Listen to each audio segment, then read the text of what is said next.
Құрметті студенттер, Қазақстан тарихы пәніне қош келдіңіздер. Сабақты бастамастан бұрын, тақырыпты ашпастан бұрын, болжау әдісі бойынша ролик көрсетемін. Сол ролик бойынша сабақтың тақырыбын табатын боламыз. Олай болса, балалар, экранға назар аударамыз. Сұлтан, Шыңғысхан ұрпағының Қарашадан жоғары тұрады. Хан бөліп берген ру тайпаларды басқарады. Оларға жерлерді бөліп береді. Хан сайлауына қатысады. Елге жау шапса, ханға елден әскер жасақтайды. Тақырыпты ашпастан бұрын болжау әдісі бойынша ролик көрсетемін.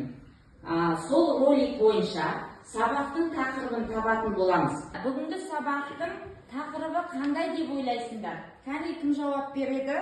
Омар? Меніңше видеода қазақ халқының ұлы тұлғалары, хандар мен билер көрсетілген, олар ел басқарған, халыққа жетекші болған.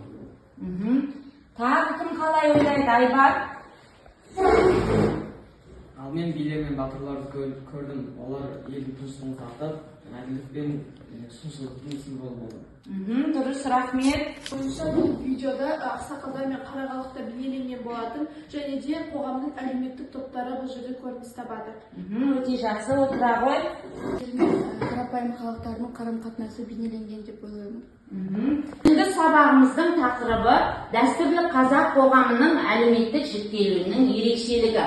Бүгінгі сабағымыздың мақсаты ақсүйектер, қара халық, билер, батырлар, байлар, тағы басқа әлеуметтік топтардың рөлін анықтау.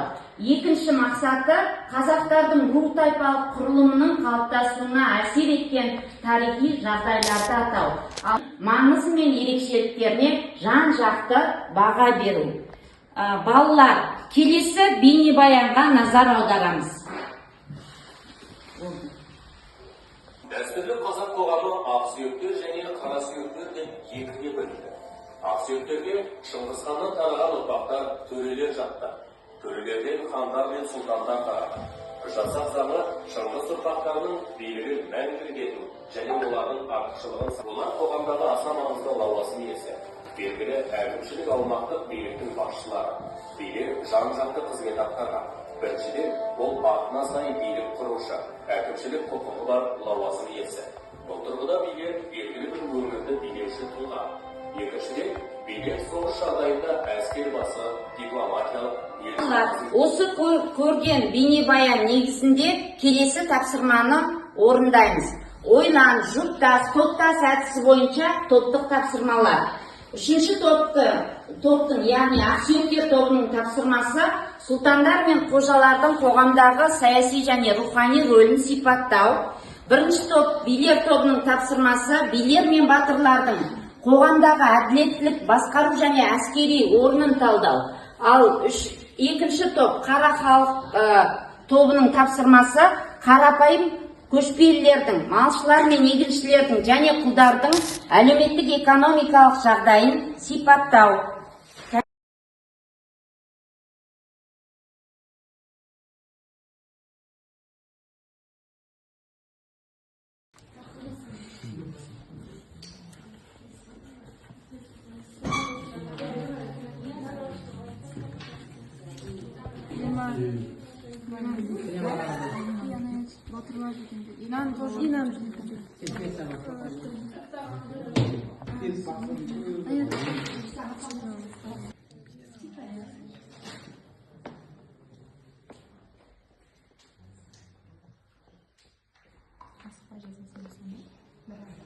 Балалар, ақсүйектер тобының даярлаған тапсырмасына назар аударайық. Ақсүйектер олар сұлтандар мен қожалардан тұрады. Сұлтандар Шыңғысханның тікелей ұрпақтары болып саналады. Сұлтандар билік пен заң жолында негізгі рөл атқарады. Сұлтандар хан тек сұлтандардан құралады. Балалар, келесі сөзді билер тобына берейік. Қазақ қоғамында билер даналықтың және әділдіктің символы болған. Олар дау-жанжалды және халықтың арасындағы көптеген ұрыстарды шешіп отырған. Билер сот билігін ғана емес, халықтың елдің тағдырына қатысты шешімдерге қатысқан. Олар халықтың құрметіне өзінің даналығымен және шешімділігімен көзіне түсіп құрметіне бөленген. Ой, рахмет. Ел қорғаны ерлік пен намыстың символы. Олар жаудан елін қорғап, халқын біріктірген. Батырлардың даңқы олардың найзасының ұшында, ерлігінің ізімен тараған. Келесі сөзді қара халыққа берейік. Қара халық қазақ қоғамының негізін құраған қарапайым көшпелілер, яғни қара халық. Олар мал бағып елдің күнкөрісін қамтамасыз еткен еңбекқор жандар еді. Қара халық ерікті болғанымен билік пен шешім қабылдауда шектеулі рөл атқарды.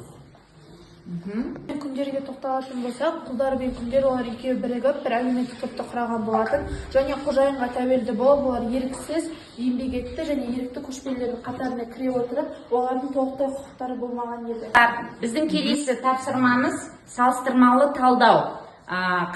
Дәстүрлі қазақ қоғамы мен қазіргі қазақ қоғамын салыстырамыз. Экранға назар аударайық. Құрметті балалар, дәстүрлі қазақ қоғамы екі топқа бөлінді. Ақсүйектер сұлтандар, Шыңғысхан ұрпақтары мен қожалар діни топ. Қара халық билер, батырлар, байлар, ақсақалдар және қарапайым көшпелілер. Иерархия. Хан сұлтандар, қожалар билер, батырлар, билер сотпен басқару. Батырлар ел қорғаушылар. Қара халық ерікті малшылар. Құлдар құқықсыз топ. Балалар, ескі қоғам мен қазіргі қоғам, яғни тәуелсіз Қазақстанды салыстырған салыстырмалы талдаудың нәтижесіне назар аударайық. Ескі қоғам ол бізде иерархиялық болды, және де билігі Шыңғысхан ұрпағына сайланып отырды. Әлеуметтік топтары бізде қатаң бөлінген болатын, яғни сұлтандар мен қожалар олар бізде артықшылықтарға ие болды, салық төлемеді және жазадан босатылып отырды. Және де билер олар бізде халықтың заңын әділеттігін қорғаған болатын, ал байлар, құлдар, күндер олар әлеуметтік топты құрап, құлдар мен күндер яғни ерікті көшпелілер болды, және де толықтай құқықтары болмаған еді, және де бұл тарихта қоғамда ұлық байланыс маңызды рөл атқарды. Енді қазіргі қоғам тәуелсіз Қазақстан. Кәне? Қазіргі қоғам, яғни тәуелсіз Қазақстан. Бұл қоғам өзін демократиялық сипатта көрсетеді, яғни заң алдында барлығы бірдей, әркім өз жағдайын білім, кәсіп арқылы жақсарта алады. Заң алдында барлығы тең, ешкімнің артық құқығы жоқ. Балалар, принтер әдісі бойынша экранда көрсетілген сабағымызды қорытындылайық. Қорытындыға сендерге 10 сұрақ дайындап бердім. Кәнекей назар аударамыз.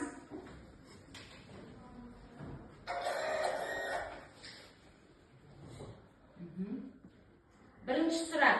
Дәстүрлі қазақ қоғамы қандай екі әлеуметтік топтан тұрады? Кімге жауап берсін? Сұлтандар арасынан. Қожалар кімдердің ұрпақтары болып саналады? Омар. Мұхаммед пайғамбар мен алғашқы халифтердің ұрпақтары. Дұрыс. Отыра ғой. Қазақ қоғамында сот билігін кімдер атқарады? Аяна жауап берсін. Билер атқарады. Отыра ғой. Келесі сұраққа назар аударыңдар. Байлар деген кімдер? Кәне әрінен жауап берсін. Мал мүлкі көп, дәулетті адамдар. Дұрыс. Келесі сұрақ. Батырлардың негізгі қызметі қандай болды? Әне жауап берсін. Елді қорғау және соғыста ерлік көрсету. Дұрыс. Келесі сұрақ. Қазақ қоғамындағы ең төменгі әлеуметтік топ кімдер еді? Және Жансая Нұрманға жауап берсін. Ең төменгі әлеуметтік топ құлдар мен күндер болды. Жарайсыңдар балалар, өте жақсы. Кәне өзіңізді қорғап. Балалар, бүгінгі біздің сабағымыз өте табысты болды деп ойлаймын. Белсене қатысқандарыңа көп рахмет. Енді сабағымыздың соңында мына жерде 3 ұяшық берілген Facebook, Instagram және WhatsApp жүйесі бойынша. Біріншісі бәрі түсінікті, екінші сұрағым бар, үшінші түсінбедім деген ұяшықтарға өздеріңнің ойларыңды қалдырып кетулеріңді өтінемін.